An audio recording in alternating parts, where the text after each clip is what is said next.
Hey everyone, it's Will, Gamer Dad, with another video for you. So I decided to make this video because I've been farming the Otherlands dungeon very hard for about a week now, and I figured I'd share some tips or strategies with you, given my current party. Now I understand everyone has different strategies, but hopefully you find some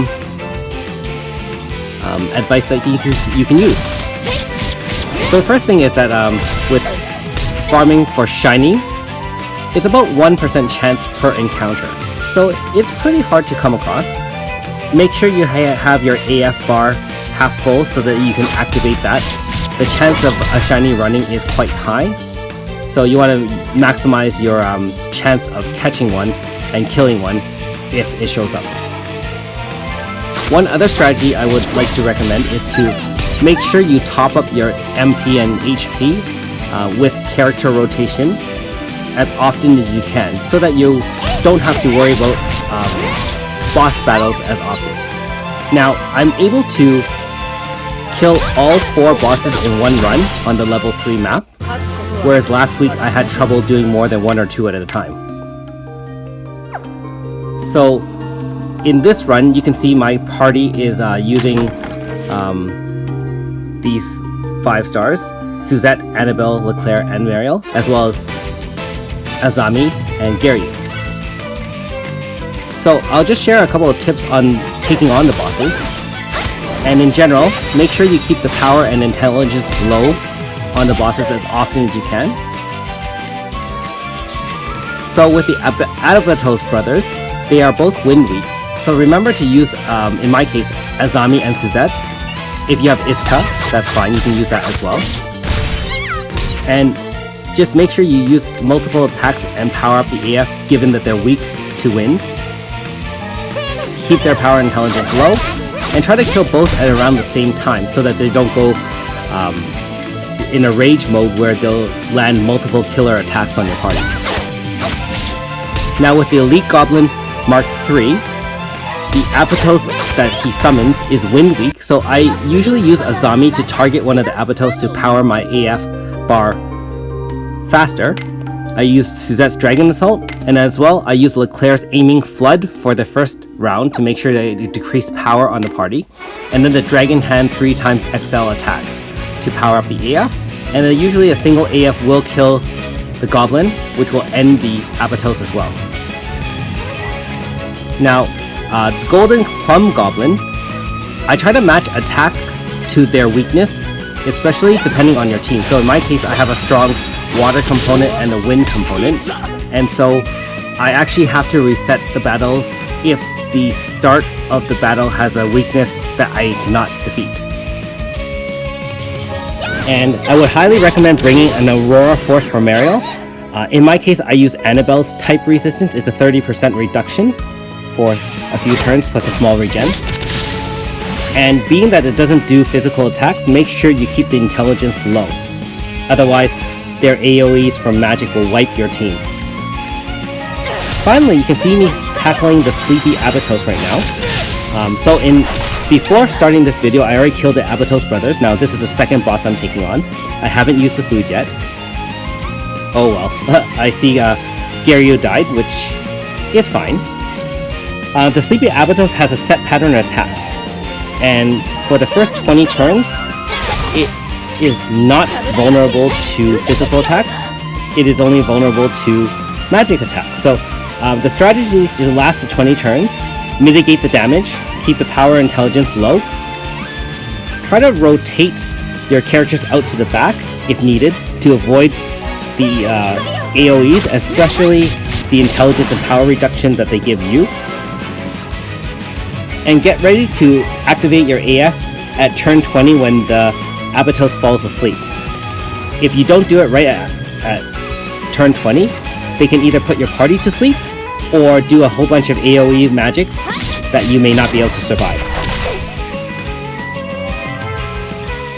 I learned some of these attack patterns online. Reddit is one of the areas that I do look at it. And so you can learn the attack patterns and have it in front of you when you are battling the bosses in order to make things a little bit easier for you. But at the end of the day, you still have to battle through, and you know, there is a little bit of RNG involved in surviving any criticals, or if the attack kind of disrupts your AF. Like in this case, here you clearly died, and you know, I have to deal with that. So you can see I'm rotating my characters in and out. I did get hit by the AoE, which reduced my attack and magic attack. And right now, again, I'm just waiting out the turn 20. So you can see I try to plan it out where I eventually rotate Suzette in to boost the AF. And I will normally use culminating winds from Azami to make the enemy more vulnerable to wind as well, and then land a bunch of AF hits. Again, using Azami's Valor Chant to reduce intelligence, and also as Annabelle's Valor Chant to increase physical defense helps a lot.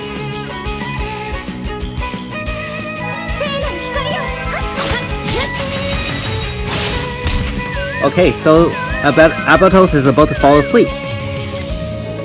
And again, I'm just trying to survive. You can see I'm using Cure Leaf to remove the sleep attack. Just a few more turns. He hits quite hard, so make sure you keep your HP levels high. And make sure you try to keep the intelligence low, again, either with with the Annabelle's Holy Saber, or in the case of Azami, her Valor Chant. Pure Cradle really helps a lot with healing as well.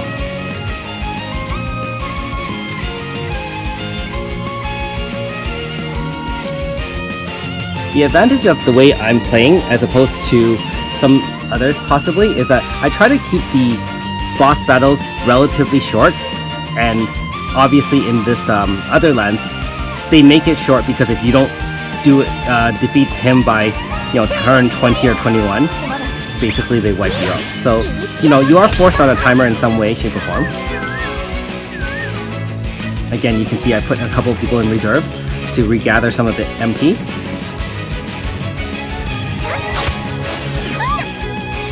There was the intelligence and power reduction there.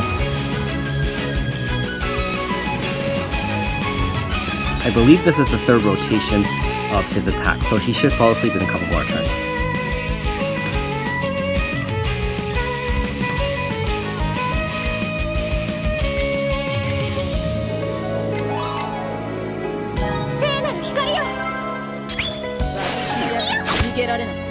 So Leclerc's Valor Chant really helps reduce attack power as well of the Abbetos.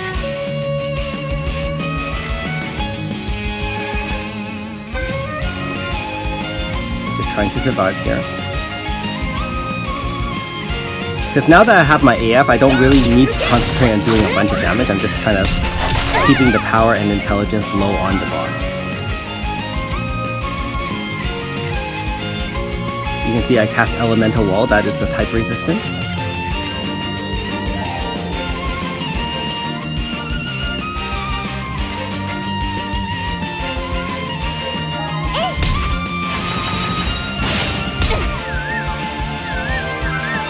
Again, rotated a couple of characters out.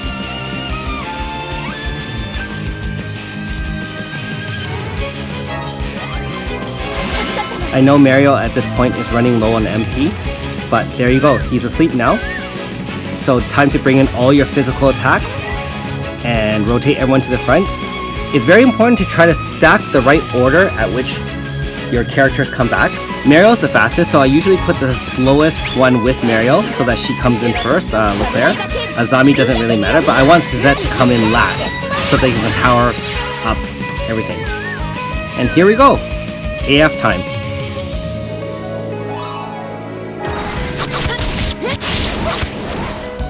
When Azami's turn rotates in, I tried to squeeze in the culinary winds ahead of time, and you can see I clearly did do that because you can see the flash of the green shield, which means that I landed the weakness to wind, and one quick AF did do the trick. You can see I'm dealing a ton of damage.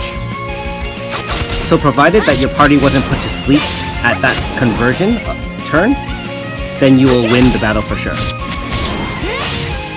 Like I said, there is a bit of luck involved, especially at these higher levels, where if the boss somehow lands something that disrupts your AF, you won't be able to successfully defeat the boss. Alright, so I finished off the boss. Again, thanks for watching. Hope these tips helped you, and see you next time.